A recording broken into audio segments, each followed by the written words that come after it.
तोंडात छाले झाले तर काय करावे? शारीरिक अर्थाने तोंडात खराखुरा त्रास होणे, छाले होणे यासाठी घरगुती उपाय. तुळशीचे किंवा आवळ्याचा रसाचे गुळण करणे, कोमट पाण्यात मीठ टाकून गुळण करणे, सुधारणे दुखापत कमी होते. तोंड स्वच्छ ठेवणं गरजेचं आहे. जास्त मसालेदार तिखट पदार्थ खाणे टाळा.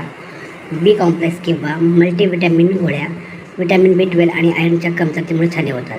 गुलकंद किंवा थंड पदार्थ खा. उष्णतेमुळे छाले उपयोगी होते.